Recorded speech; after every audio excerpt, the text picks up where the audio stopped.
Assalamualaikum warahmatullahi wabarakatuh. Alhamdulillahirabbil alamin wa bihi nasta'inu ala umuri dunya waddin. Wassalatu wassalamu ala asrofil anbiya'i wal mursalin wa ala alihi wa sahbihi ajma'in amma ba'du. Perkenalkan, nama saya Aldi Ardiansah, NIM saya 1914376 dari jurusan Asuransi Syariah kelas C semester 4. Di sini saya akan menjelaskan tentang dasar-dasar komunikasi bisnis, dan video ini ditugaskan untuk sebagai nilai ulangan akhir semester. Saya langsung saja menjelaskan tentang dasar-dasar komunikasi bisnis. Definisi komunikasi. Istilah komunikasi dari bahasa Latin yaitu communicare, artinya berbagi atau milik bersama. Banyak pakar komunikasi yang berupaya mendefinisikan komunikasi. Salah satunya definisi komunikasi yang populer oleh Harold Laswell, yang memandang komunikasi sebagai salah satu proses siapa mengatakan apa, dengan saluran apa, kepada siapa, dan dengan akibat apa, atau hasil apa. Yang kedua yaitu unsur-unsur komunikasi. Unsur-unsur dalam proses komunikasi manusia dapat dijelaskan sebagai berikut, yaitu yang pertama, sumber dan penerima. Setiap orang yang terlibat dalam komunikasi disebut komunikator, adalah sumber atau source sekaligus penerima atau receiver pada saat pesan dikirimkan dengan berbicara, memberi isyarat, tersenyum. Sumber juga akan menerima pesan dari orang lain dengan mendengarkan, membaca secara visual, dan sebagainya. Yang kedua yaitu encoding dan decoding. Encoding-decoding adalah penyandian atau penulisan sandi, merupakan suatu proses atau tindak penyeleksian simbol-simbol yang mewakili pikiran seseorang. Dinamakan pula tindakan yang menghasilkan pesan, misalnya berbicara atau menulis sebagai encoding. Sedangkan pendengar atau pembaca yang menangkap suara dari pembicara atau membaca pesan melalui tulisan, kemudian menerjemahkannya ke dalam bentuk gagasan di pikiran, maka disebut telah melakukan decoding. Yang ketiga, pesan dan saluran. Pesan atau message merupakan bentuk yang dituangkan dari ide atau informasi yang disampaikan kepada penerima pesan. Pesan bisnis berbentuk verbal atau lisan dan tertulis, dan non-verbal atau tanpa kata. Contohnya, kayak seperti dalam presentasi bisnis, selain menyampaikan pesan bisnis dengan lisan, dilakukan pula dengan senyuman, berjabat tangan, atau duduk dan melangkah. Yang keempat, umpan balik. Pada saat komunikator berbicara, maka pada saat itu komunikator menerima umpan balik kembali, baik dari diri komunikator sendiri, seperti mendengar apa yang diucapkan, merasakan gerakan, dan atau melihat yang ditulis. Selain menerima umpan balik dari diri sendiri, komunikator juga menerima umpan balik dari orang lain, misal berupa tepuk tangan, jabat tangan, anggukan, atau kerutan di dahi, senyuman, dan bentuk umpan balik lainnya. Yang kelima yaitu gangguan. Gangguan atau noise adalah gangguan dalam komunikasi yang pesan atau gangguan dalam suatu sistem komunikasi membuat pesan yang disampaikan berbeda dengan pesan yang diterima. Yang keenam yaitu efek komunikasi. Komunikasi selalu mempunyai efek atau dampak dampak atas satu atau lebih orang yang terlibat dalam tindak komunikasi.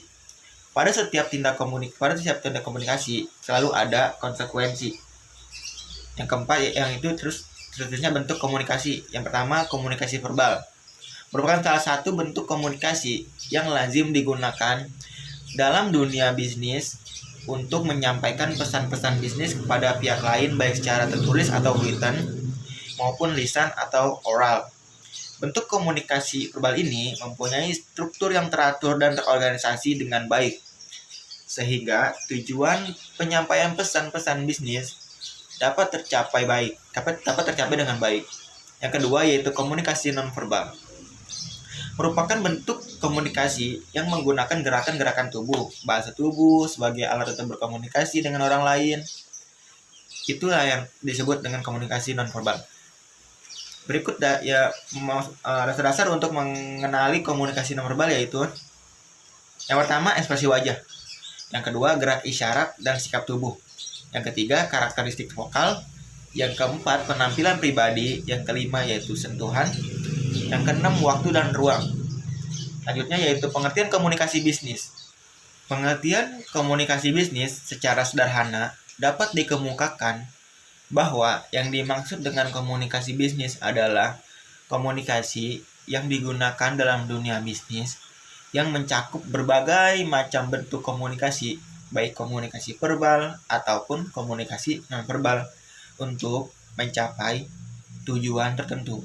Yang selanjutnya yaitu tujuan dan fungsi komunikasi bisnis, yaitu tujuan komunikasi bisnis secara garis besar ada 3 tujuan utama dilakukannya komunikasi di dalam bisnis ini, yaitu yang pertama memberi informasi atau informing, yang kedua persuasi atau persuading, dan melakukan kolaborasi atau collaboration.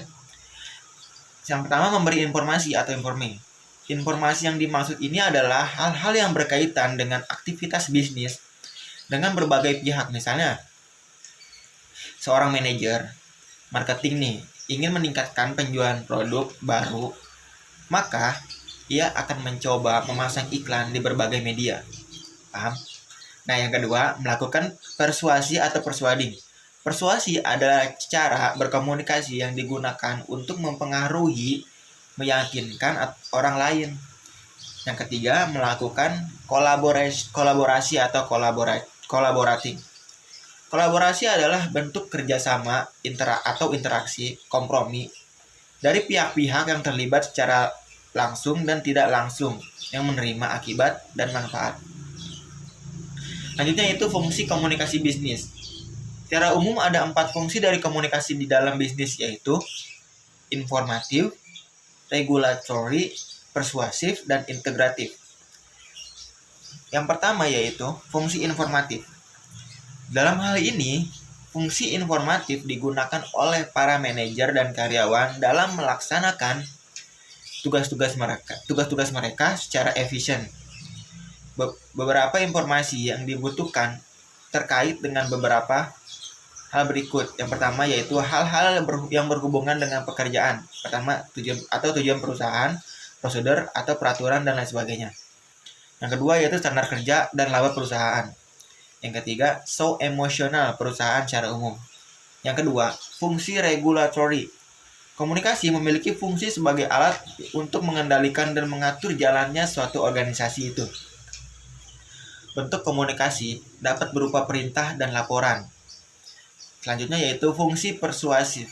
Fungsi persuasif berlangsung saat terjadi komunikasi dan interaksi antar karyawan, di mana tujuan komunikasi tersebut adalah agar orang lain dapat menerima ide seseorang.